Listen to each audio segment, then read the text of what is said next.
የማይናወጥ መንግስት እንወርሳለን። ርዕሳችን ይሄ ነው።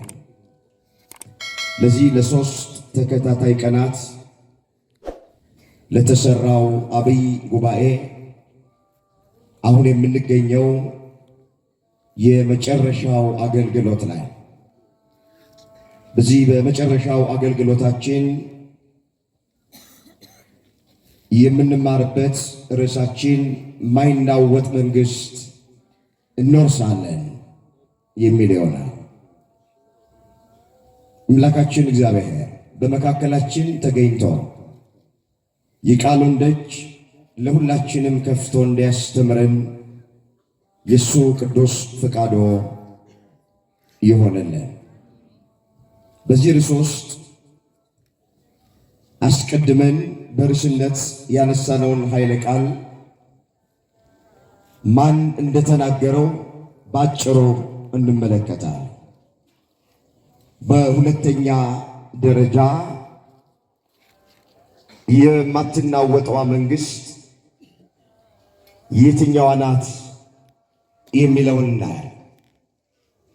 ሶስተኛና የመጨረሻ የማይናወጠውን መንግስት ለመውረስ ምን እናድርግ የሚለውን ተመልክተን ለዛሬ ትምህርታችንን እንቋጨዋል። ቆሞ ለመናገር ቁጭ ብለውም ለማድመጥ ጥበብ ከእግዚአብሔር ሲሰጥ ብቻ ነውና ለእኔ ለባሪያው ተናጋሪ የሆነ አንደበትን ለእናንተም ለሰሚዎቹ አስተዋይ የሆነ ልቡናን ቸሩ አምላካችን እግዚአብሔር ለሁላችንም በቸርነቱ ያድለን። እስኪ ድምፅ የሚሰማችሁ ሁላችሁም ከኔ ቀጥላችሁ በርዕስነት ያነሳነውን ኃይለ ቃል በህብረት ለመናገር ሁላችንም ራሳችንን እናዘጋጅ። የማይናወጥ መንግስት በሉስ። ብዙ ናችሁ፣ ድምፃችሁ እጅግ አነስተኛ ነው። ድምፃችሁን ከፍ አድርጋችሁ ተናገሩ። የማይናወጥ መንግስት እንወርሳለን። ምን እንላለን? ማን ያወርሰናል? እግዚአብሔር በዚህ ርዕስ ሁላችንን እንዲናገረን የሱ ቅዱስ ፈቃዱ ይሆነልን። ቃሉን በዚህ ስፍራ ላይ የተናገረው ሐዋርያው ቅዱስ ጳውሎስ ነው። የዕብራውያን መጽሐፍ ጸሐፊ ራሱ ቅዱስ ጳውሎስ ነው። ይህንን በምን እናውቃለን ያሉ እንደሆነ እዚህ ከምዕራፍ 1 ከፍ ብሎ ስትመለከቱ የሐዋርያው የጳውሎስ መልእክት ወደ ዕብራውያን ሰዎች ይላል። ስለዚህ አንዳንድ ሰዎች የዕብራውያን መጽሐፍ የተጻፈው በቅዱስ ጳውሎስ አይደለም ብለው ይናገራሉ፣ ከኛ ቤተ እምነት ውጭ። ነገር ግን ራሱ መጽሐፉ ገላጭ ነው። መልእክቱን ሲጀምር ጸሐፊውን ገልጦታል። የሐዋርያው የጳውሎስ መልእክት። የማን መልእክት? የጳውሎስ መልእክት ወደ ዕብራውያን። ስለዚህ የዕብራውያን መጽሐፍ ጸሐፊው ማን ነው ተብለን ስንጠየቅ ጸሐፊው ራሱ ቅዱስ ጳውሎስ። እንግዲህ ቅዱስ ጳውሎስ ብዙ ጊዜ እንደሚተረክ የቀደመ ሕይወቱ ጥሩ ያልነበረ ሰው፣ ክርስቲያኖችን ያሳድድ የነበረ፣ የእግዚአብሔርን ቤተ መቅደስ ያሳድድ የነበረ፣ የወንጌል እንቅፋት የነበረ እንደሆነ በመጽሐፍ ቅዱስ ላይ ተመዝግቦልናል። በተለይ እሱ ራሱ በሃይማኖት ስለወለደው ለልጁ ለጢሞቴዎስ የቀደመ ማንነቱን እንዲህ አድርጎ ጽፎለታል። ለአገልግሎቱ ሾሞኝ ታማኝ አድርጎ ስለቆጠረኝ ኃይል የሰጠኝን ክርስቶስ ኢየሱስን አመሰግነዋለሁ። አስቀድሞ ግን ተሳዳቢ፣ አሳዳጅ፣ አንገላች ነበርኩኝ። ሳያፍርና ሳይፈራ ከመጠራቱ በፊት የነበረውን ማንነት ለጢሞቴዎስ ላከለት። ተቃዋሚ ነበር፣ አሳዳጅ ነበርኩ፣ አንገላችም ነበርኩኝ አለ።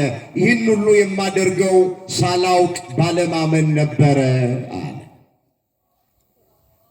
ኃጢአቱ ጽድቅ እየመሰለው፣ ጨለማው ብርሃን እየመሰለው፣ የሞቱ መንገድ የሕይወት መንገድ እየመሰለው በክፉ ጎዳና ይመላለስ ነበረ። ነገር ግን አለ ሳላውቅ ባለማመን ስላደረግኩት ምሕረትን አገኘው። የጌታችንም ጸጋ በክርስቶስ ኢየሱስ ካሉት ከእምነትና ከፍቅር ጋር አብልጦ በዛ። ኃጢአተኞችን ሊያድን ክርስቶስ ኢየሱስ ወደ ዓለም መጣ የሚለው ቃል የታመነና ሁሉ እንዲቀበሉት የተገባ ነው። ከኃጢአተኞች ዋና እኔ ነኝ። ከኃጢአተኞች ዋና የነበረ ሰው፣ ክርስቲያኖችን ያሳድድ የነበረ ሰው ደማስቆ በሚባል ስፍራ ላይ በመብረቅ ተመታና ወደቀ። ሳውል ሳውል ስለምን ታሳድደኛለህ? የመውጊያውን ብረት ብትቃወም ላንተ ይብስብሃል አለው። ጌታ ሆይ እኔ የማሳድድህ አንተ ማነህ አለው። አንተ የምታሳድደኝ እኔ የናዝሬቱ ኢየሱስ ክርስቶስ ነኝ አለ። ምን እንዳደርግ ትወዳለህ አለ። የምታደርገውን ካህኑ ሐናንያ ያሳይሃል አለው። ወደ ካህኑ ወደ ሐናንያ ዘንድ መጣ። አዎ እንደ ቅርፊት ያለ ነገር ከዓይኑ ላይ ወደቀለት። አመነ፣ ተጠመቀ። ከዚህ በኋላ ሁሉን ትቶ ክርስቶስን ተከተለው። እስከ ሦስተኛው ሰማይ ተነጠቀ። የሰው ልጅ ማየት ማይገባውን ነገር አይቶ መጣ። በቀሚሱ ጫፍ ዕውር ያበራ፣ ለምጽ ያነጻ፣ ሽባ ይረታ፣ ጎባጣ ያቀና፣ ድዊ ይፈውስ፣ ድንቃ ድንቅ ታምራቶች ያደርግ ነበረ። የቀድሞ አስታዳጅ አሁን የአሕዛብ መምህር ምርጥ ዕቃ ተብሎ ተጠራ። ብርሃነ ዓለም ተባለ። የዓለም ብርሃን ተባለ። ወንድሞቼ እህቶቼ፣ ይሄ ድምፅ የሚሰማችሁ ከዚህ ታሪክ የምንማረው መቼም እንምጣ እንዴትም እንምጣ የመድኃኔ ዓለም የምሕረት እጁን ተዘረጋ ነው። አስበን ካልነው ያስበናል፣ ይቅር በለን ካልነው ይቅር ሊለን የታመነ አምላክ። ይሄው አሳዳጁን ሐዋርያ አደረገው፣ ተቃዋሚውን የአሕዛብ መምህር አደረገው። 14 መልእክታትን ነው የጻፈልን። ከሮሜ አንስተ እስከ ዕብራውያን ድረስ ያለውን ስንቆጥረው 14 መልእክታት ይመጣል። እነዚህን 14 መልእክታቶች የጻፈው ሐዋርያው ቅዱስ ጳውሎስ። እንግዲህ እሱ ነው በርዕስነት ያነሳነውን ቃል ለጊዜው በዕብራውያን ለሚገኙት ለፍጻሜው በዚህ ዘመን ላለን የአዲስ ኪዳን ክርስቲያኖች የተናገረው። እንደዚህ አለ። ስለዚህ አለ የማይናወጥ መንግሥት ስለምንቀበል በማክበርና በፍርሃት እግዚአብሔርን ደስ እያሰኘን የምናመልክበትን ጸጋ እንያዝ። አምላካችን በእውነት የሚያጠፋ እሳት ነውና። ስለ ቃሉ የቃሉ ባለቤት የሰራዊት ጌታ አምላካችን እግዚአብሔር ስሙ ለዘላለም የተመሰገነ ይሁን። እንግዲህ ቃሉን የተናገረው አሁን ከላይ እንዳየነው ቅዱስ ጳውሎስ የተናገረው ቃል የማይናወጥ መንግሥት እንቀበላለን፣ የማይናወጥ መንግሥት አለን፣ የማይናወጥ መንግሥት እንወርሳለን እያለ በዘመኑ የነበሩትን ክርስቲያኖች ይመክራቸው ነበር። እስኪ ወደ ርዕሳችን መሰረታዊ ሐሳብ መምጣት ይቻለን ዘንድ ዕብራውያን 12 ቁጥር 1 ጀምሮ እንነሳ። ይበልጥ ርዕሱ ግልጥ እንዲሆንልን ማለት ታሪኩ ሲጀምር እንዲህ ብሎ ይጀምራል። እንግዲህ አለ እነዚህን የሚያህሉ ምስክሮች እንደ ደመና በዙሪያችን ካሉልን እኛ ደግሞ ሸክምን ሁሉ ቶሎ የሚከበንን ኃጢአት አስወግደን የእምነታችንን ራስና ፈጻሚውን ኢየሱስን ተመልክተን በፊታችን ያለውን ሩጫ በትዕግሥት እንሮጥ። እርሱ ነውርን ንቆ በፊቱም ስላለው ደስታ በመስቀል ታግሶ በእግዚአብሔር ዙፋን ቀኝ ተቀምጠዋልና። አስተውሉ። መልእክቱን ሲጀምር ምንድን ያላቸው? እነዚህን የሚያህሉ ምስክሮች ምኖች እነዚህን የሚያህሉ ምስክሮች እንደ ደመና በዙሪያችን ካሉልን፣ ደመና ሰማይን እንደሚከበው በዙሪያችን የከበቡንን ምስክሮች አነሳ ቅዱስ ጳውሎስ። እነማን ናቸው ስንል ወደ ኋላ ጥቂት ተመልሰን የምናገኛቸው ዕብራውያን 11 ላይ የምናገኛቸው። በነገራችን ላይ ሐዋርያው ቅዱስ ጳውሎስ መልእክቱን ለዕብራውያን ሰዎች ሲጽፍ በምዕራፍ ከፍሎ አልጻፈም። የኋለኛው ዘመን ሊቃውንት ለእኛ ለማንበብ ለእኛ ለትምህርት እንዲመቸን አድርገው በምዕራፍ ከፋፈሉት እንጂ መልእክቱ ወጥ ነበረ። ምዕራፍ 1 ምዕራፍ 2 ብሎ ሐዋርያው ቅዱስ ጳውሎስ አልጻፈም። ወጥ የሆነ መልእክት ነው የጻፈው። ያ ግን ሊቃውንት የቤተ ክርስቲያን አባቶቻችን ለእኛ ለትምህርት እንዲመቸን በምዕራፍ ከፍለውታል። እነዚህን የሚያህሉ ምስክሮች እንደ ደመና በዙሪያችን ካሉልን ሲል ወደ ኋላ ምዕራፍ 11 ላይ የምናገኛቸው ናቸው። ምስክሮች ከአቤል ይጀምራል። አቤል ከቃየል ይልቅ የሚበልጥ መስዋዕትን በእምነት አቀረበ ይላል። የመጀመሪያው ምስክር አቤል ነው፣ የእምነት ምስክር። ከዛ ዝቅ ብሎ ሄኖክ የተባለው ሰው አካሄዱን ከእግዚአብሔር ጋር ስላደረገ አልተገኘም፣ ተወሰደ። ከመወሰዱ በፊት እግዚአብሔርን ደስ አሰኝቶታል ብሎ ከምስክሮች መካከል አንዱ የሆነውን ሄኖክን ደግሞ አነሳ። ይቀጥላል እንዲህ እያለ ባጭሩ ልጠቁማችሁ። አብርሃምን ደግሞ አነሳ። አብርሃም የተባለው ርስት አድርጎ ሊቀበል ወዳለው ስፍራ ለመውጣት በእምነት ታዘዘ። ወዴት እንደሚሄድ ሳያውቅ ወጣ።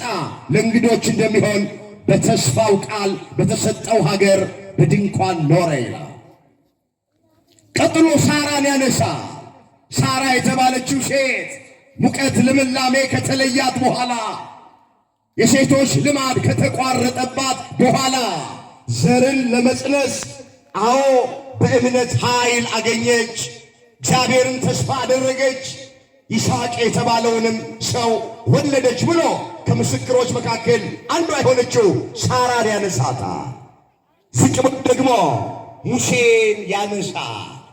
ሙሴ ካደገ በኋላ የፈርዖን የልጅ ልጅ እንዳይባል በእምነት እንቢ አለ። ከግብፅ ብዙ ገንዘብ ይልቅ ስለ ክርስቶስ መነቀፍ እጅግ የሚበልጥ ባለጠግነት እንዲሆን አስቧልና ለጊዜው በኃጢአት ከሚገኝ ደስታ ይልቅ ከእግዚአብሔር ሕዝብ ጋር መከራ መቀበልን መረጠ። ብድራቱን ትኩር ብሎ ተመልክቷል አለና ከምስክሮች መካከል ሊቀ ነቢያት ሙሴን አመጣ። ሐዋርያ እንዲህ ይላል። ዝቅ ብሎ ደግሞ እንግዲህ ምን እንላለን? ስለ ጌዲዮንና ስለ ባርቅ፣ ስለ ዮፍታይና ስለ ሶምሶን፣ ስለ ቀሩትም ነቢያት፣ ስለ ምስክሮቹ ልተርክላችሁ ወደድኩ። ሁሉን እንዳልተርክላችሁ ግን ጊዜ ያጥርብኛል አለ ሐዋርያ። ምን ያጥርብኛል? ጊዜ ያጥርብኛል አለና እነርሱ በእምነት መንግስታትን ድል ነሱአል፣ ጽድቅንም አደረጉ፣ የተሰጠውን የተስፋ ቃል አገኙ፣ የአንበሶቹን አፍ ዘጉ፣ የእሳትን ኃይል አጠፉ፣ ከሰይፍ ስለት አመለጡ፣ ከድካማቸው በረቱ፣ በጦርነት ኃይለኞች ሆኑ፣ የባዕድን ጭፍሮች አባረሩ እያለ ዋናዎቹን ምስክሮች ይዘረዝራል። ሌሎችም መዘበቻ በመሆን በመገረፍ ከዚህም በላይ በእስራትና በወህኒ ተፈተኑ፣ በድንጋይ ተወግረው ሞቱ፣ ተፈተኑ፣ በመጋዝ ተሰነጠቁ፣ በሰይፍ ተገድለው ሞቱ። ሁሉን እያጡ መከራ እየተቀበሉ እየተጨነቁ የፍየልና የበግ ሌጦ ለብሰው ዞሩ። ዓለም አልተገባቸውምና በምድረ በዳና በተራራ በዋሽቃና በምድር ጉድጓድ ውስጥ ተቅበዘበዙ። ዘረዘረ። እነዚህን የሚያህሉ ምስክሮች የተባሉትን ከአቤል ጀምሮ ወደ ክርስቶስ ጋር የመጣው በብሉይ ኪዳን የነበሩት ምስክሮች በደንብ አድርገው ለዕብራውያን ክርስቲያኖች ከነገራቸው በኋላ ወደ ክርስቶስ ጋር ነው የመጡት። እንመለስ ወደ ቀደመ ነገር። እንግዲህ አለ እነዚህን የሚያህሉ ምስክሮች እንደ ደመና በዙሪያችን ካሉን ኦርቶዶክሳውያን እኛ ከሌሎቹ ቤተ እምነት የሚለየን ብዙ ምስክሮች አሉ። ብዙ ምስክሮች። ሰማዕት ማለት ምስክር ማለት ንገሩኝ። ሰማዕት ማለት ምን ማለት ነው? ምስክር ማለት ብዙ ምስክሮች፣ ብዙ ሰማዕታት አሏት ቤተ ክርስቲያን። ዛሬ እንኳን በዓላቸውን ያከበርንላቸው ሰለስቱ ደቂቅ ሦስቱ ወጣቶች የብሉይ ኪዳን ሰማዕታት ናቸው። ሰማዕትነት የተጀመረው በአዲስ ኪዳን ብቻ ነው። የመጀመሪያው ሰማዕት አቤል ነው። በብሉይ ኪዳን ደግሞ ካሉት ሰማዕታት መካከል ዛሬ በዓላቸውን ያከበርነው አናንያ፣ አዛርያ፣ ሚሳኤል የብሉይ ኪዳን ሰማዕታት ናቸው፣ ምስክሮች ናቸው። ቤተ ክርስቲያን ውስጥ ብዙ ሰማዕታት አሉ። ዛሬም ቤተ ክርስቲያኒቱ ብዙ ሰማዕታትን እያፈራች ነው። የሰማዕታቱ ደም የክርስትና ዘር ነው እንዳለ ሊቁ። ብዙ ሰማዕታት በየከተማችን፣ ብዙ ሰማዕታት በየአብያተ ክርስቲያናቱ እየፈሩ ነው። ስለ ሃይማኖታቸው፣ ስለ ማተባቸው፣ ስለ ክርስትናቸው አንገታቸውን በሰይፍ ይቀሏል። ወደ አናብስት ጉድጓድ ውስጥ ይጣሏል። በሰይፍ የተቀሉ የተገደሉ አሉ። ወገኖቼ መከራ የሚቀበሉ ሰዎች አሉ፣ የሚሰደዱ ሰዎች አሉ፣ የሚታሰሩ ሰዎች አሉ። እነሱ ምስክሮቻችን ናቸው።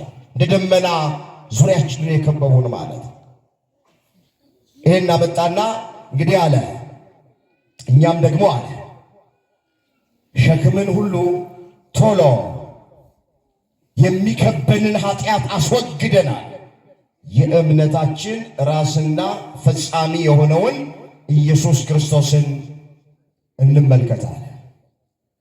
እነዚህ ሁሉ ስለ እምነታችን ራስና ፈጻሚ ስለሆነው ስለ ኢየሱስ ክርስቶስ ምስክሮች የሆኑ ናቸው።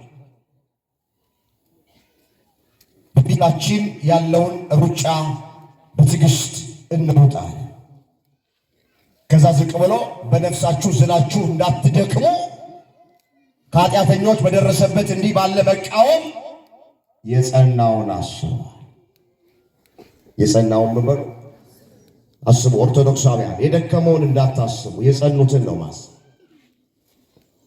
የደከሙትን ካያችሁ ትደክማላችሁ። ጀምረው ያቋረጡትን ካያችሁ ጀምራችሁ ታቋርጣላችሁ። ሩጫቸውን የጨረሱትን ነው ማየት ያለብን። እስከ መጨረሻው የሮጡትን ነው የምናየው። የጸኑትን ነው አስቡ የተባለ። እኛ አሁን ይሁዳን አንመለከትም፣ ጴጥሮስን ነው የምንመለከተው፣ ዮሐንስን ነው የምንመለከተው፣ ያዕቆብን ነው የምንመለከተው። የጸናውን አስቡ፣ ኢየሱስ ክርስቶስን አስቡ። ለምን? በነፍሳችሁ ዝላችሁ እንዳትደክሙ ከኃጢአተኛ በደረሰበት እንዲህ ባለ መቃወም የጸናውን አስቡ። ከኃጢአት ጋር እየተጋደላችሁ ገና ደም እስከ ማፍሰስ ድረስ አልተቃወማችሁምና። ይህን ከነገራቸው በኋላ የማትናወጥ መንግሥት እንደሚወርሱ እንደሚቀበሉ ለዕብራውያን ክርስቲያኖች ቅዱስ ጳውሎስ ነገራቸው። እንግዲህ ወገኖቼ እቺ ዓለም እቺ ምድር የምትናወጽ ዓለም ናት። እኛ ተስፋ አድርገው የማትናወጠውን መንግሥት ለመውረስ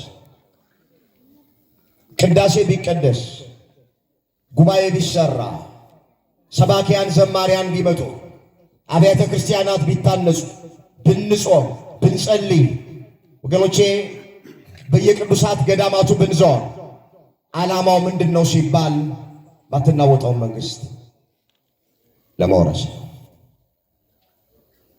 ሁሉም ነገር በዚህ ምድር የምንፈጽማቸው ሥርዓት አምልኮቶች መጨረሻቸው፣ መደምደሚያቸው፣ ግባቸው የእግዚአብሔር መንግሥት እንድንወርስ ነው። አትናወጠዋን መንግሥት።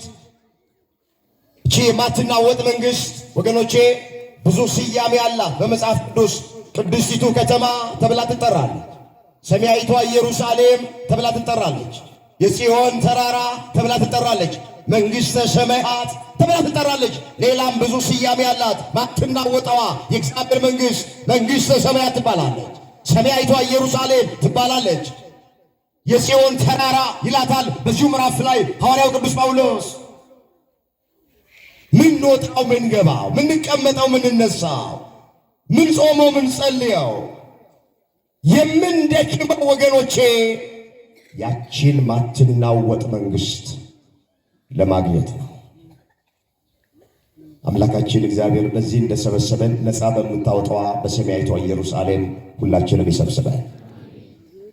እቺ መንግሥትማ ምድራዊው መንግሥትማ ትናወጣለች። ስንት መንግሥት ተናወጠ።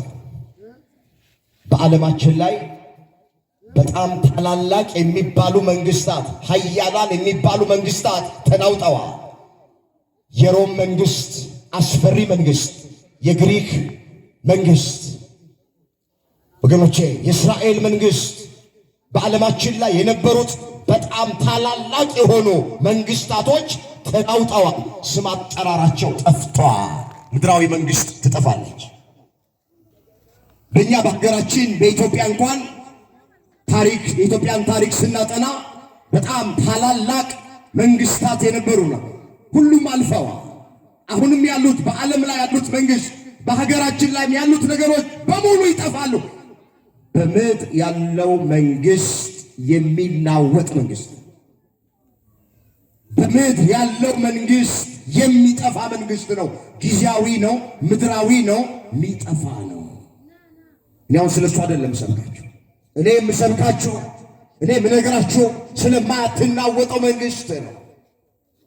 ከገቡ መውጣት ካገኙ ማጣት ስለሌለባት መንግስት፣ ገፋኸኝ ገፋሽኝ ስለሌለባት መንግስት፣ ረሃብ፣ ጥም፣ ህመም ስለሌለባት መንግስት፣ ከእግዚአብሔር ጋር ለዘላለም አዎ የምንኖርባት መንግስት፣ ስለሷ መንግስት ስለማትናወጠዋ መንግስት ናት። እንደነበረ የሚቆይ ምንም ነገር የለም በምድር ላይ ሁሉም ያልፋል። ሁሉም ምን ይላል? አቤት ያልፋል። ያልፋል። ዝና እንደነበረ አይቆይም። ውበት እንደነበረ አይቆይም። ሀብት እንደነበረ አይቆይም። ገንዘብ እንደነበረ አይቆይም። ምንም ነገር እንደነበረ አይቆይም። ሁሉም ያልፋል። ዝነኛ ስመጥር የነበሩ ዛሬ ስም አጠራራቸው የጠፋ ብዙ ሰዎች፣ ስንት ውበት የነበራቸው ውበታቸው የረገፈባቸው ሰዎች አሁን እኛ የዛሬ 10 ዓመትና ዛሬ አንድ ነው። እስኪ ሄዱ ከዛሬ 10 ዓመት በፊት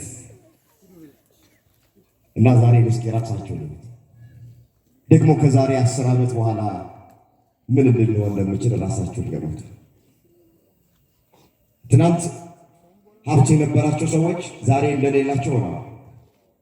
ትናንት ንብረት የነበራቸው ሰዎች ዛሬ ንብረት እንደሌላቸው ሆነዋል። ትናንትና ወገኖቼ ለክብራቸው ይታጀቡ የነበሩ ሰዎች ዛሬ ለአሳራቸው እየታጀቡ ነው። እንደነበረ የሚቆይ በዚህ ምድር ላይ ምንም ነገር የለም። ይቺ መንግስት የምትናወጥ መንግስት ናት። ይቺ መንግስት የምታልፍ መንግስት ናት። ይሄ ኮሪደር እንኳን ስንት ነገር አሳየ። ተውት የቆየውን ነገር ተውትና የሰው የቀድሞውን እስኪ ነው። እኔ አዲስ አበባ ቦሌ አካባቢ አንዲት እህት መንገድ ዳር የሆነ ትልቅ ካሬ ቤት ነው እና ገዢዎች መጡና 200 ሚሊዮን መሰረት አልሸጠም። አይዋጣኝም 100 ሚሊዮን ብር ጨመሩላት 300 ሺህ ጨምራሏት። አይዋጣኝም አልሸጠም አለች።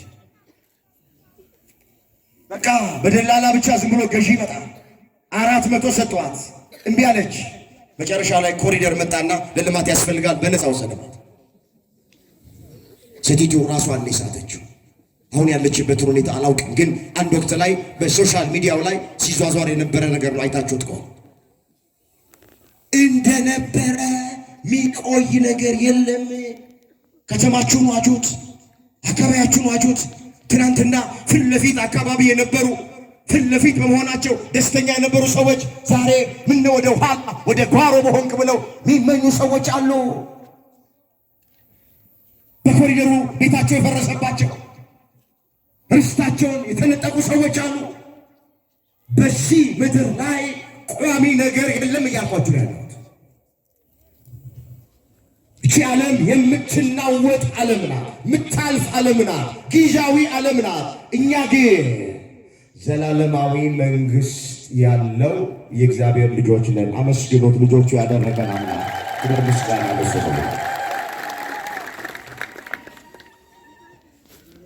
ስለዚህ በዚህ ዓለም ላይ ያለው ነገር ሁሉ የሚያልፍ ነው፣ የሚጠፋ ነው። የትምህርቱ መሰረታዊ ዓላማ ማትናወጥ መንግሥት ስላለችን ለእሷ መዘጋጀት፣ ለእሷ ተዘጋጅቶ እሷን ተስፋ እያደረጉ መኖር፣ እሷን እያሰቡ መኖር ነው። እስኪ ሰዓቴን ለመጠቀም ትንሽ ቆይታ ማደርገው ሶስተኛው ላይ ስለሆነ ወደ ሶስተኛውና ወደ መጨረሻው ሐሳብ ልምጣ። ማትናወጠዋን መንግሥት ለመውረስ ምን እናድርግ? ምንድነው ከኛ የሚጠብቀው? እስኪ ማትናወጠዋን መንግሥት መውረስ የሚፈልግ ሰው እስኪ እጁን ያሳይ። ማትናወጠዋን መንግሥት መውረስ የሚፈልግ ሰው እግዚአብሔር ያክብራችሁ። አሁን እግዚአብሔር ለዛ ክብር ያብቃ። ግን ይኸውላችሁ ኦርቶዶክሳዊ በደንብ አድርጋችሁ ሰው በምኞት ብቻ ያችን መንግሥት መውረስ አንችልም። ከእያንዳንዳችን የሚጠበቅ ነገር አለ። እግዚአብሔር ያችን መንግሥት ሊያወርሰን ፈቃዱ፣ ግን የኛ ድርሻ ደግሞ አለ። ከኛ የሚጠበቅ ነገር ደግሞ አለ። የመጀመሪያ ዳግመኛ መወለድ ያስፈልጋል። ዳግመኛ የተወለዱ ሰዎች ናቸው የማትናወጠዋን መንግሥት መውረስ የሚችሉት። ይሄ በዮሐንስ ወንጌል በምዕራፍ 3 ቁጥር 1 ጀምሮ ተመዝግቦ የምናገኘው ቃል ነው። ከፈሪሳውያን ወገን የሆነ የአይሁድ አለቃ ኒቆዲሞስ የሚባል ሰው ያ የማታው ተማሪ ወደ ኢየሱስ ክርስቶስ ቀረበ። መምህር ሆይ እግዚአብሔር ከእርሱ ጋር ካልሆነ በቀር አንተ የምታደርጋቸው እነዚህ ታምራቶች ማንም ሰው ሊያደርጋቸው አይችልም። መምህር ሆነ ከእግዚአብሔር ዘንድ ተልከህ እንደመጣ እናውቃለና። ክርስቶስ ልክ ብለሃል አላለው። ወደሚፈልገው ነገር ነው የገባው። ምንድን ነው ያለው? እውነት እውነት እልሃለሁ ሰው ዳግመኛ ካልተወለደ በቀር የእግዚአብሔርን መንግሥት ሊያያት አይችልም አለ። እስኪ ሰው ድምፃችሁ አነሰብኝ። ሰው ዳግመኛ ካልተወለደ በቀር የእግዚአብሔርን መንግሥት ሊያይ አይችልም። የማንን መንግሥት? የማትናወጠዋ መንግሥት በመጀመሪያ ማየት የምንችለው መውረስ የምንችለው ዳግመኛ ስንወለድ ነው። ዝቅ ብሎ ዳግመኛ መወለድ እንዴት እንደሆነ ለኒቆዲሞስ ይነግረዋል። ልደቱን ነግሮት መወለጃውን አልነገረው ነበርና ኒቆዲሞስ በልቡ እንደዚህ ያሰበ፣ ሰው ከሸመገለ በኋላ እንዴት ዳግመኛ ሊወለድ ይችላል? ወደ እናቱ ማፀን ወደ አባቱ አብራክ ገብቶ ነው የሚወለደው አለ። ልብ ያመላለሰውን ኩላሊት ያጤሰውን የሚያውቅ የኛ ጌታ መወለጃውን ነገረው። እንዲህ አለና ሰው ከውሃና ከመንፈስ ዳግመኛ ካልተወለደ በቀር ወደ እግዚአብሔር መንግሥት አይገባም። እስኪ ሰው በሉ ከውሃና ከመንፈስ ዳግመኛ ካልተወለደ በቀር ወደ እግዚአብሔር መንግሥት አይገባም።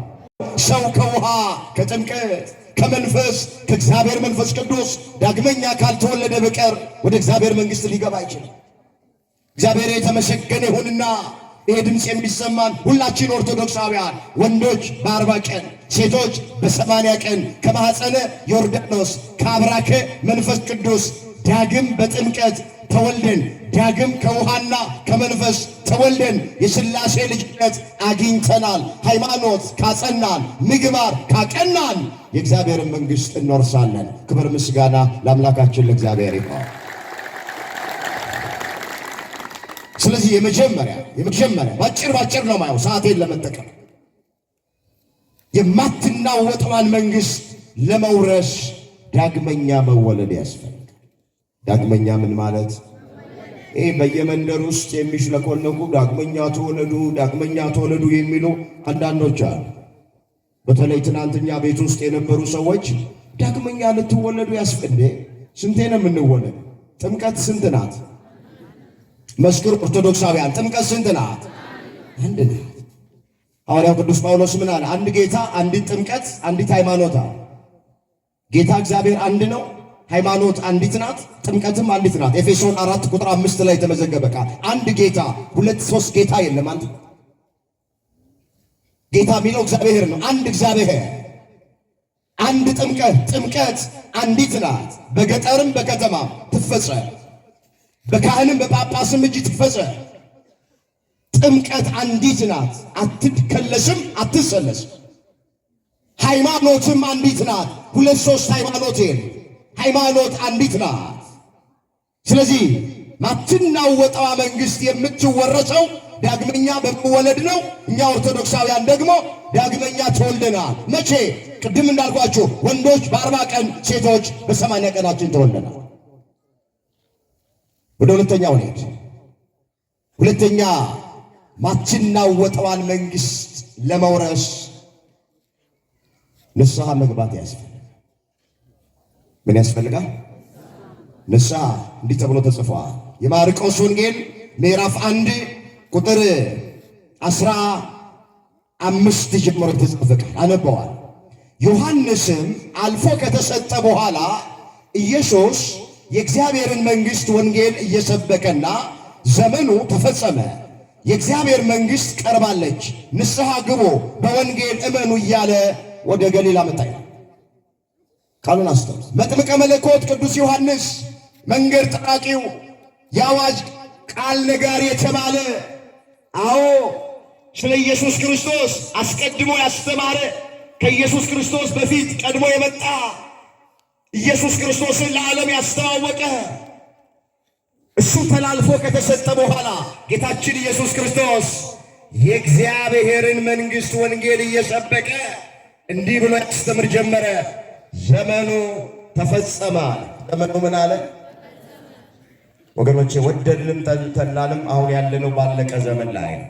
እኔ ይገርመኛል። አንዳንድ ሰው 5 እና 10 ዓመት ያቅዳል። እዛ መድረሳችንን በምን እርግጠኛ ነኝ? ትንቢቱ እየተፈጸመ ምስል እየደረሰ ነው። የመጨረሻው ዘመን ዋዜማ ላይ ነው። ተዘጋጅቶ መኖር ያስፈልጋል። ያው ምልክቶቹ እንደምታዩቸው ናቸው። በዓለም ላይ የምታዩቸው ምልክቶች፣ በሀገራችን በኢትዮጵያ የሚታዩ ምልክቶች፣ እዛ ማቴዎስ 24 ላይ የተጻፉ ምልክቶች በሙሉ እየተፈጸሙ ነው። ምንድነው ያልተፈጸመው? ከጌታ መምጣት በስተቀር ምንድነው ያልተፈጸመው? ትዝ ይላችኋል። ደቀ መዛሙርቱ ወደ ኢየሱስ ክርስቶስ ቀረቡና ንገረን፣ ይሄ መቼ ይሆናል? የመምጣትና ያለ መጨረሻ ምልክቱ ምንድነው አላቸው። የመጀመሪያው ምልክት ምንድነው ያላቸው? ማንም እንዳያስታችሁ ተጠንቀቁ፣ ብዙዎች በስሜ ይመጣሉ፣ ብዙዎቹንም ያስቷቸዋል። ብዙዎቹ እየሳቱ ነው። የጦርን ወሬ የተሰሙ ዘንድ አላችሁ። በብዙ ስፍራ ረሃብ፣ ቸነፈር፣ የምድር መናወጥ ይሆናል። እነዚህ ሁሉ የምጣር መጀመሪያዎች ናቸው ብሎ ተናገረ። ምልክቶቹ በሙሉ ተፈጽመዋል። ወገኖቼ ምናልባት ያልተፈጸሙ ጥቂት ነገሮች አሉ።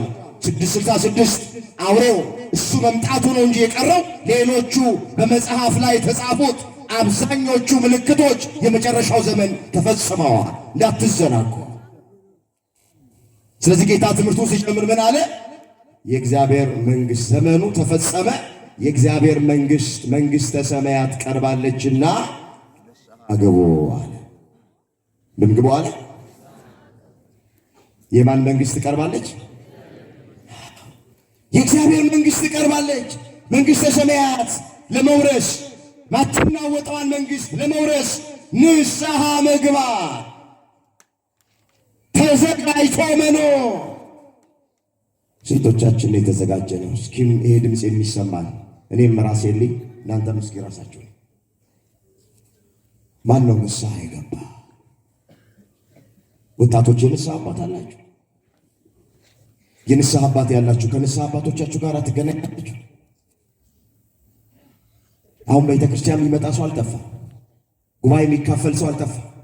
እንደኔ የሚሰብክ ሰው አልጠፋ፣ የሚዘምር ሰው አልጠፋ፣ ተንሱ ጸልዩ ብሎ የሚቀድስ ሰው አልጠፋ፣ ሰላም ለኩልክሙ ብሎ የሚቀድስ ሰው አልጠፋ፣ ከበሮ መቺ አልጠፋ፣ እንደናንተም ጉባኤ የሚካፈል ሰው አልጠፋ። ነገር ግን ከብዙዎቻችን የጠፋው ንስሐ ግን አልገባንም። ወገኖቼ እኔ ይገርመኛል። ሰው እሞታለሁ ብሎ እድር ይገባል፣ እሞታለሁ ብሎ ግን ንስሐ ይገባል። እድር የሚገቡ ሰዎች እኮ እርግጠኛ ሆነው እድር የሚገቡት እንደሚሞቱ ስለሚያውቁ ነው። እድር ብቻ አይደለም፣ መቃብር ቤት የገዙ ሰዎች አሉ። እውነታስ አዶላ የለም እንዴ? አዲስ አበባ ብዙዎቹ ባለሀብቶች መቀበሪያቸውን ገዝተው ውድ የሆነ ቦታ 4 ኪሎ ስላሴ ምናምን ብትሄዱ፣ ሳሊተ ምሕረት ምናምን ብትሄዱ ውድ በሆነ ዋጋ መቀበሪያቸው ጉድጓዳቸውን ገዝተው ተቀምጠዋል። እንደሚሞቱ አምነው መቃብር ቤት ገዝተዋል። እንደሚሞቱ አምነው ብዙ ሰዎች ንስሐ ግን አልገቡም። በጣም ያሳዝናል ወገኖቼ። የእግዚአብሔርን መንግሥት ለመውረስ ሁለተኛ የሚያስፈልገን ንስሐ መግባት።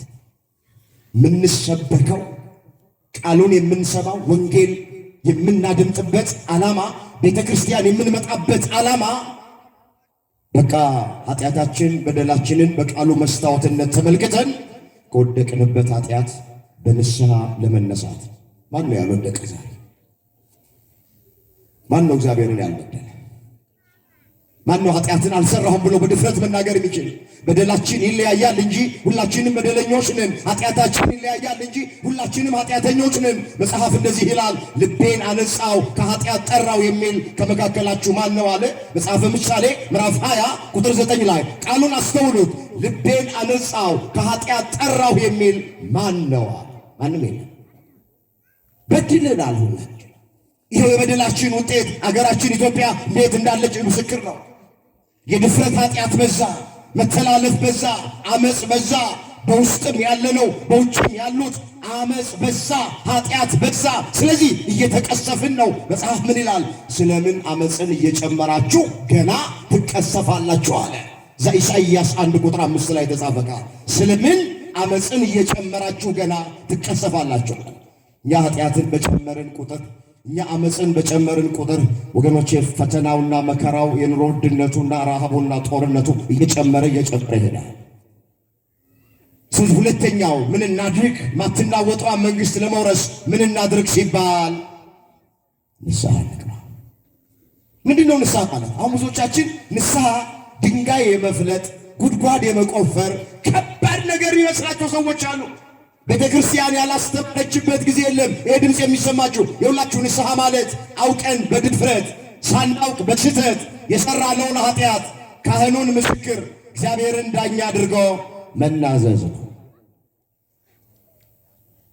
አባቶቻችን ካህናት ምስክሮች ናቸው። ዳኛው፣ ፈራጁ፣ ይቅር ባዩ፣ ምሕረት፣ ይቅርታ፣ ስርየት የሚሰጠን አምላካችን እግዚአብሔር። ስለዚህ ከኛ የሚጠበቀው አውቀን በድፍረት ሳናውቅ በስህተት የሰራነውን ኃጢአት መናዘዝ። መጽሐፍ ኃጢአቱን የሚሰውር አይለማም፣ የሚናዘዝባትና የሚተዋት ግን እሱ ምሕረትን ያገኛል ተብሎ ተጽፏል። እስኪ ኃጢአቱን በሉ። ሁላችሁ ድምፃችሁን አሰሙ።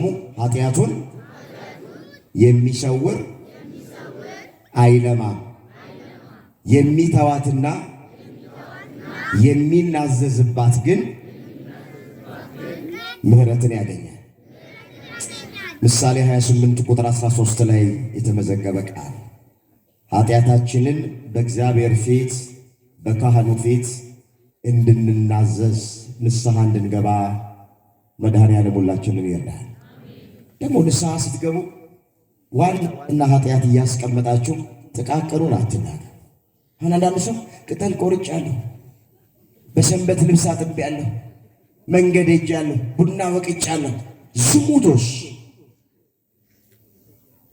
ነፍስ ማጥፋቶስ፣ በባልና ሚስት መካከል ጣልቃ ገብቶ ጠብ መዝራቶስ፣ ጽድቅ ማስወረዶስ፣ በሚዛን ማጭበርበሮስ ዋናውን ኃጢአት አስቀምጠው ንስሐ ሲገቡ ሰዎች ጥቃቅኑን ትንኝ እያጠሩ ግመል የሚውጡ ሰዎች አሉ። ምህረት ለማግኘት ይቅርታ ለማግኘት በደንብ የሰራነውን ኃጢአት መናዘዝ አለን።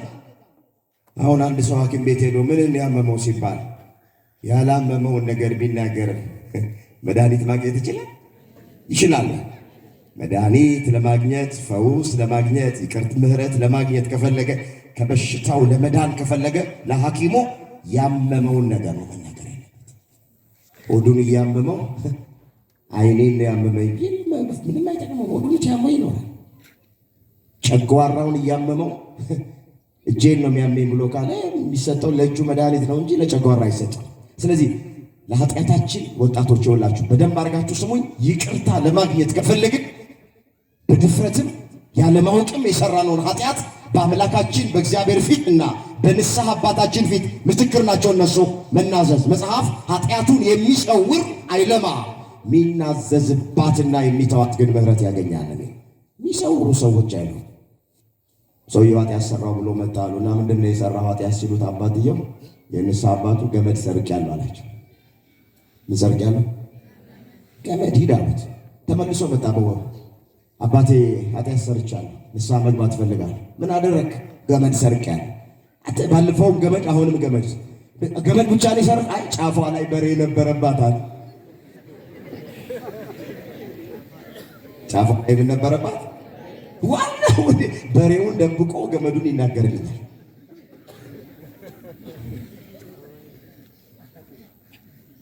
ስለዚህ ሁላችሁ የእግዚአብሔርን መንግሥት ለመውረስ ምንድነው የሚያስፈልገው? ሁለተኛ ስንል ንስሐ መግባት ነው። ንስሐችን ግን ኃጢአታችንን በመሰወር አለ፣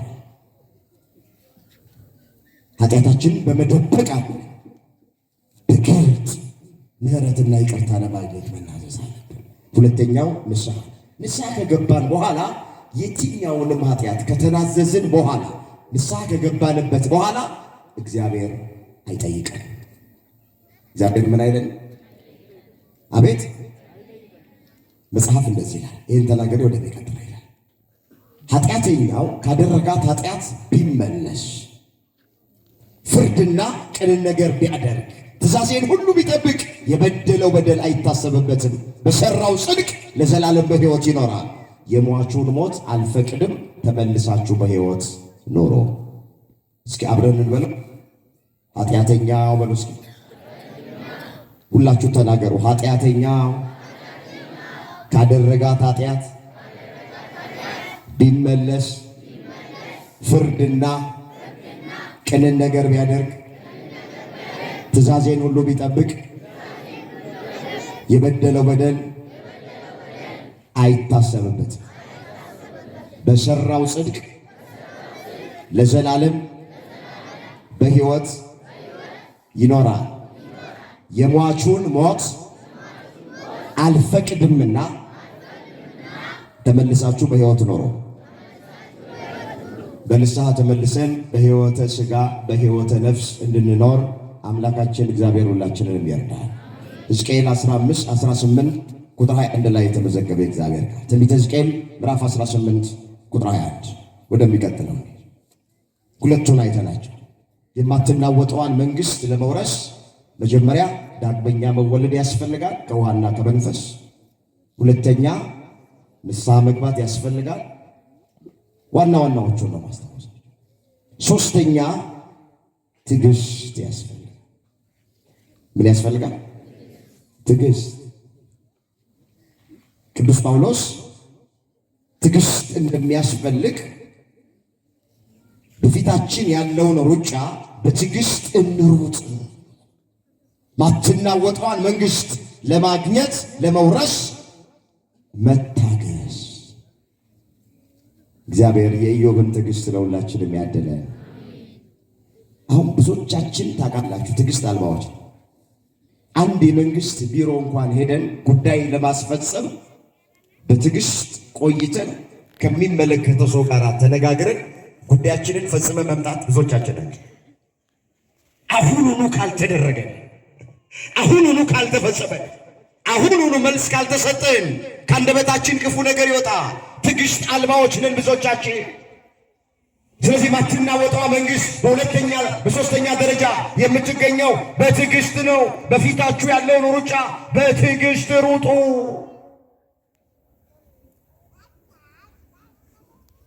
መጽሐፍ ስለ ትዕግሥት በብዙ ስፍራ ላይ መዝግበዋል። በመታገሳችሁ ብለዋል ወንጌላዊው ቅዱስ ሉቃስ፣ ነፍሳችሁን ታድናላችሁ ብለዋል። ዳዊት ደግሞ እግዚአብሔር ለሚታገሱት ቸር ነው ብለዋል። እዛ መዝሙር 144 ቁጥር 9 ላይ እስኪ እግዚአብሔር በሉ ለሚታገሱት ቸር ነው። ምንድን ነው? ለማ ለሚታገሱት ቸር ነው። እግዚአብሔርን በትዕግሥት ለሚጠብቁ ሰዎች እሱ ቸር ነው። ትዕግሥተኛ መሆን ያስፈልጋል። የእግዚአብሔርን መንግሥት ማትናወጠውን መንግሥት ለመውረስ ትዕግሥተኛ መሆን ያስፈልጋል። አጠራ ነው ከዚህ በኋላ ሌላው ማትናወጠዋን መንግሥት ለመውረስ መጽናት ያስፈልጋል። የጸናውን አስቡ ነው ያለው። የጸናውን መንበሩ መንግሥቱ የሚወረሰው በመጽናት ነው። በመጀመሪያ ሃይማኖታችን እግዚአብሔር እስከ መጨረሻው ድረስ ሁላችንን ያጽናል። ዛሬ የሚጸና ሰው ጠፍቷል በቤተ ክርስቲያን ታውቃለህ። ይመጣል፣ ከዛ አንዱ ይሄዳል፣ ሌላው ይመጣል፣ ከዛ በኋላ ይሄዳል። ቤተ ክርስቲያን የሚጸናላት ሰው አጣለች። አንድ መጽሐፍ ላይ ምን ይላል?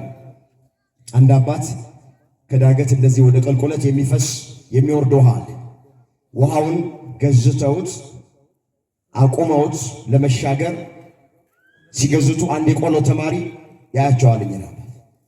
አሰውሉ ውሃው የሚወርደው ከዳገት ወደ ቁልቁለት እና ተማሪው አያቸውና መጥቶ አባቴ ምን እያደረጉን አላቸው። አይ ይሄንን ውሃ ገዝቼ አቁሜ ተሻግሬ ለመሄድ ፈልጌ ነው። የቆሎ ተማሪ ምን አላቸው? አባታችን አላቸው የገዘቱት ሲያልፍ ያልገዘቱት ይመጣል። የገዘቱት ሲያልፍ ያልገዘቱት ይመጣል። መቼም አቆሞ ውሃውን መሻገር አይችሉም ማለት። አሁን እኛ ቤት ውስጥ ያልተማረው ይመጣል። ከተማረ በኋላ መሄድ ደግሞ ሌላ ይመጣል። ሲያገለግል ምናምን ይቆይና እንደገና ደግሞ እሱ ይሄዳል። ሌላ ደግሞ ይመጣል። ቤተ ክርስቲያን በዚህ ዘመን የሚጸናላት ሰው አጣለች። በዚህ ባዶላ ከተማ ያላችሁ ኦርቶዶክሳውያን ጽኑ በሃይማኖታችሁ፣ ጽኑ በክርስትናችሁ፣ አገልጋዮች ጽኑ በአገልግሎታችሁ። ያቺ መንግሥት በጽናት ነው የምትወረሰው። የሚጸኑ ሰዎች ናቸው ያገኘዋት። መጽሐፍ በጊዜውም አለ ጊዜውም ጽና ነው የሚለው። ሁለተኛ ጢሞቴዎስ ምዕራፍ 4 ቁጥር 2 ላይ በጊዜውም አለ ሲመች፣ አለ ጊዜውም አለ ሳይመች እየቆረቆረንም ቢሆን መጽናት። እኛ አማኒ ሆነን መናቅ ብንባል፣ እኛ እውነተኞች ሆነን ሐሰተኞች ብንባል፣ እኛ ትሑት ሆነን ትዕቢተኞች ብንባል፣ እኛ ለቤተ ክርስቲያን የምንቆረቆርና የምናስብ ሆነን ሌላ ታርጋ ቢለጠፍልን በጊዜውም አለ ጊዜውም ጽናት በጽናት ያስፈልጋል። በሌላ ስፍራ ላይ ምንድን ያለው ዳንቦ ፈልጋለሁ። እዚህ ዕብራውያን 10 ቁጥር 36 ላይ የእግዚአብሔርን ፍቃድ አድርጋችሁ የተሰጣችሁን የተስፋ ቃል እንድታገኙ መጽናት ያስፈልጋችኋል። ምን ማለት ያስፈልጋችኋል? መጽናት ያስፈልጋችኋል። ገና በጣም ጥቂት ጊዜ ነው። ሊመጣ ያለው ይመጣል፣ አይዘገይምም። ጻድቅ ግን በእምነት ይኖራል። ወደ ኋላ ቢያፈገፍግ ነፍሴ በሷ ደስ አይላትም። እኛ ግን ነፍሳቸውን ሊያድኑ ከሚያምኑት ነን እንጂ ወደ ጥፋት ከሚያፈገፍጉት አይደለንም። ሊመጣ ያለው ነገር ይመጣል። በቤተ ክርስቲያን ላይ ብዙ መከራ፣ ብዙ ፈተና ሊመጣ ይችላል። አይኖቻችን ብዙ ሊመለከቱ፣ ጆሮቻችን ብዙ ሊሰሙ ይችላሉ። እኛ ግን ምንም ይሆን በመጀመሪያ ሃይማኖት እስከ መጨረሻው መጽናት። ባትናወጠዋ መንግሥት የምትወረሰው በመጽናት ነው እንጂ ነበርኩኝ በማለት አለ። አሁን አንዳንዶች ከወጡ በኋላ ሃይማኖታቸውን ቀይረው ማተባቸውን በጥሰው ሀብተውን ለስመ ክርስትና ካገኙባት ቤት ወጥተው የዛሬን አርገውና ሰባኪ ነበርኩ፣ የዛሬን አርገውና ዘማሪ ነበርኩ፣ የዛሬን አርገውና መነኩሴ ነበርኩ፣ የዛሬን አርገውና ካህን ነበርኩ፣ የዛሬን አርገውና መርጌታ ነበርኩ፣ የዛሬን አርገውና ሰንበት ተማሪ ነበርኩ፣ የዛሬን አርገውና ቆራቢ ነበርኩ፣ የዛሬን አርገውና ግሸን ማርያም 10 ጊዜ ሄጃለሁ ትላለች ከወጣች በኋላ። እንደውም አያቴ ያሉት እዛ ነው። ዝቋላ ማለት ቤቴ ማለት እኮ ነው። ነበርኩኝ አይጠቅምም፣ የሚጠቅመው ሆኖ መገኘት። እውነት ሐሰት እውነት ሐሰት እውነት። የዛሬ ላይ ያርገውና ሳጥናኤል ማን ነበር? የመላእክት አለቃ። አሁን ዛሬ መጥቶ እንደው ምዕመናን የዛሬ ላይ ያርገውና እኔ እኮ የመላእክት አለቃ ነበርኩ ቢል ማን ይሰማዋል? ተሰሙታላችሁ? ስለዚህ ወጥቶ እዛ ሰባኪ ነበርኩ ዘማሪ ነበርኩ የሚሉ የሉም። ትናንት በሚያስገመግም ድምፃቸው ያገለግሉ የነበሩ ሰዎች የትንቢት መፈጸሚያው ነው ወጥተዋል። መጽናት አቅቷቸው እዛ ወጥተው ዛሬ ብዙ ነገር ይናገራል። ትናንት በሚያምር ድምፃቸው ይዘምሩ የነበሩ አንዳንድ ወንድሞቻችን ምንወዳቸው ሁላችን ወጥተዋል ዛሬ። አሁን ቤቱ ሲናፍቃቸው ያው ሶሻል ሚዲያው መቼስ በእጃችን አለ፣ እጃችን ላይ ባለችዋ ሞባይል ብዙ ነገር እናያለን አለ። እዚህ ያሉ ይሏት የነበሯትን ነገር ይሏታል። አፍረው እኮ መምጣት አፍረው እኮ ነው ልባቸው እኮ ያለው እዚህ እኮ የደፈሩት የበረቱት የጸኑት እናት ቤተ ክርስቲያን ትሻለኛለች ጴንጤ ሆኜ ከምሞት ኦርቶዶክስ ሆኜ ሞታለሁ ብለው ብዙዎቹ ተሰልፈው መጥተዋል። ብዙ ሰባኪያን ብዙ ዘማሪያን ተመልሰዋል። ለቤተ ክርስቲያን ሙርኮ በዝቶላታል። ክብር ምስጋና ለአምላካችን ለእግዚአብሔር ይሁን። ብዙ ሙርኮ በዝቷል። አንዳንዶቹ ደግሞ ያፈሩት ወገኖቼ ባሉበት ቦታ ማረፍ የማይችሉት እየተቅበዘበዙ ያሉት ሚጋጋጠዋል። በሙሉ ኃይላቸውና አቅማቸው ቤተ ክርስቲያኒቱን ከላይ እስከታች ተደራጅተው የሚሳደባሉ። ከየት ተለቃቅመው እንደመጡብን አናውቅም። ግን የፈለጉትን እነሱ ይናገሩ። ቤተ ክርስቲያንን ማንም ሰው ታግሎ አይጠላትም። የሚጠብቃት አይተኛም፣ አንቀላፋ። ቤተ ክርስቲያን ትናንትም ጠላት ነበረባት፣ ዛሬም አለባት፣ ወደፊትም ይኖራል። ሁሉን አሸንፋ ለዘላለም የምትኖር ቤተ ክርስቲያን ናት። ክብር ምስጋና ለአምላካችን ለእግዚአብሔር ይሁን። ስለዚህ ይሄ ድምፅ የሚሰማችሁ በዚህ ከተማ ያላችሁ ወንድሞቼ፣ እህቶቼ፣ እናቶቼ፣ አባቶቼ በሃይማኖታችሁ ጽኑ። በሃይማኖታችሁ ምንም ነገር በውስጥም በውጭም ብትሰሙ ገበቴ ላይ እንዳለ ውሃ እንዳትወላወሉ፣ ንፋስ እንደመታው ሸምበቆ እንዳትወዛወዙ በጽናት ያቺ የማትናወጠዋ መንግስት የምንኖርሳት በመጽናት ነው። ከዚህ በላይ ተጨማሪ ጊዜ ወስጄ ሰዓታችሁን መፍጀት አልፈልግም። አንድ ሁለት ቃል ተናግሬ ትምህርቴን እጠቃልላለሁ።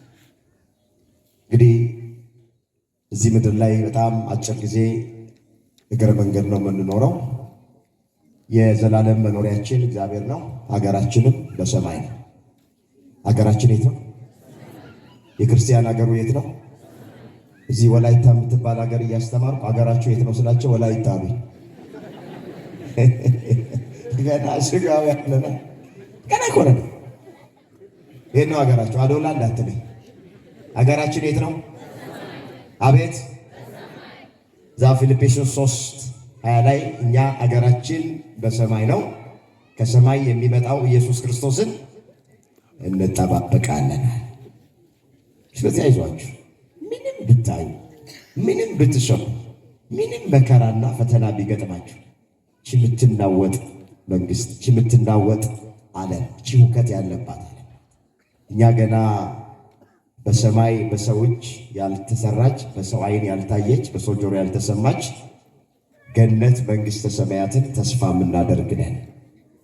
አንደኛ ቆሮንቶስ ምዕራፍ 2:9 ላይ በሰው ዓይን ያልታየች በሰው ጆሮ ያልተሰማች ጌታ እግዚአብሔር ለወዳጆቹ ያዘጋጃት ተብላ ተጽፋለች። እና ምድራዊ ድንኳን ቢፈርስባችሁ በተለያየ ምክንያት ሀብታችሁን፣ ንብረታችሁን፣ ርስታችሁን ብታጡ፣ መኖሪያ ቤታችሁ ቢፈርስባችሁ እኛ በሰው እጅ ያልተሰራች በሰው ዓይን ያልታየች መንግስት ተስፋ አለን። አንድ ቃል አንብቤ ትምህርቴን በዚሁ ጠቀልለዋል። ሁለተኛ ቆሮንቶስ ምዕራፍ 5:1 ላይ ያለውን ቃል አይቼ ጠቀልላል። እንደዚህ ይላል፣ ድንኳን የሚሆን ምድራዊ መኖሪያችን ቢፈርስ በሰማይ ያለ በእጅ ያልተሰራ የዘላለም ቤት የሚሆን ከእግዚአብሔር የተሰራ ሕንፃ እንዳለን እናውቃለን። በዚህ ውስጥ በእውነት እንቃትታለን። ከሰማይ የሚሆነው መኖሪያችንን እንደለበስን በእውነት የሚሞተው ሕይወታችን ይዋዘን ልንለብስ እንጂ ልንገፈፍ የማንወድ ስለሆንን በድንኳኑ ያለን እኛ ከብዶን እንቃትታለን። ነገር ግን ለዚህ የሰራን እግዚአብሔር ነው። እሱም የመንፈሱን መያዣ ሰጠናል። ስለዚህ ድንኳን የሚሆን ምድራዊ መኖሪያችን ሊፈርስ ይችላል። እኛ ክርስቲያኖች ግን በሰማይ በሰው እጅ ያልተሰራ የዘላለም ቤት ተዘጋጅቶልናል። ክብር ምስጋና ለአምላካችን ለእግዚአብሔር ይሁን። እሱን ተስፋ እያደረግን በሃይማኖት እንድንጸና ትዕግስተኞች እንድንሆን ቅዱስ ሥጋውን ክቡር ደሙን እንድንቀበል ንስሐ እንድንገባ ከቤቱ እንዳንርቅ መድኃኔዓለም ሁላችንን ይርዳል። ማይናወጥ መንግሥት በምስኪ ወራሾች ነን። እንድገመው እስቲ የማይናወጥ መንግሥት እንወርሳለን።